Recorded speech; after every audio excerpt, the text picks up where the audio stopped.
जी हाँ जी, electric bike का दरअसल फ़ैसला इस वजह से किया, पेट्रोल की प्राइसेस ऊपर जा रही थी और मैं जो बाइक चला रहा था पेट्रोल पे काफ़ी टाइम से, 7-8 साल से। तो उसमें मुझे जब कैलकुलेशन की तो तकरीबन मैंने देखा कि 5-6 सालों में मैंने तकरीबन कहीं 12 से 14 लाख रुपए का पेट्रोल डाला, जो कि 55,000 की बाइक थी मेरी, और आई डोंट थिंक कि वो वारा खाती है। चलाने में फ़र्क ज़्यादा डिफरेंस कोई नहीं है, क्योंकि मोस्टली जो है स्पीड का है, और आई थिंक इसकी बेस्ट स्पीड है तकरीबन 70 किलोमीटर्स टू 68 देती है अगर आप इसको फास्ट मोड पे चलाते हैं, सेकंड मोड पे।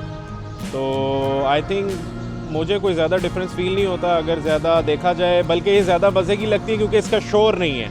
अब शोर वाली बाइक्स ज़रा ज़्यादा बुरी लगती हैं जो अक्सर गुजरती हैं, और आई थिंक स्पीड के लिहाज से देखा जाए तो शहर में जो है तकरीबन हमारी जो स्पीड है वो तकरीबन 45 टू 50 होती है। तो आई थिंक ये bike, electric bike, can do the job.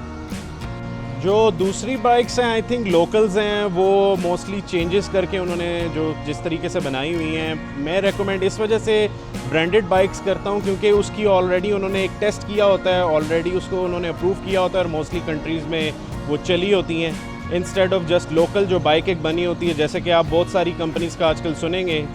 और लेकिन ये है कि उनकी मोस्टली बहुत सारे प्रॉब्लम्स हैं और उनके सर्विसेज वगैरह अवेलेबल नहीं है, और मेट्रो में आई थिंक वो सर्विसेज अवेलेबल हैं जो उनमें नहीं है। आई थिंक मोस्टली 3 ब्रांचेस हैं, एक रावलपिंडी में है, एक इस्लामाबाद I9 में, और एक ये जो है नियर कराल चौक है।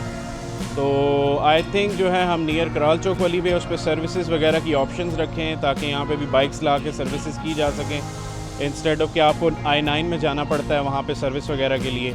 तो इस तरह से ये ज़रा बेहतर बना सकते हैं इसको थोड़ा सा इम्प्रूव करके।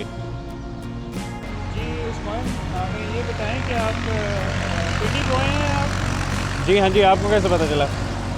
उस्मान भी देखें, आपने इतना अच्छा बाइक लिया है ना, आपने इसमें साइड व्यू और बैक व्यू मिरर्स लगाए हैं और आप हेलमेट भी कभी कभी मैंने देखा है कि आप हेलमेट तो लगाए थे नहीं, हेलमेट पड़ा हुआ है उसके ट्रंक में। ऊपर ना व्हीलिंग नहीं कर सकते। जी हाँ जी, व्हीलिंग आपने सारी पिंडी बॉयज़ वाली चीज़ें रखी हुई हैं। जी, मैंने इसके शीशे वगैरह उतारे हुए हैं और हेलमेट ट्रंक में है, और mostly I like riding without helmet sometimes, but helmet use किया करें। मैं मोस्टली मैं भी यूज़ करता हूँ अगर लॉन्ग राइड पे जाऊँ। ये दरअसल छोटा सा डिस्टेंस था इसलिए मैंने हेलमेट इस्तेमाल नहीं किया, but I still have it in my trunk.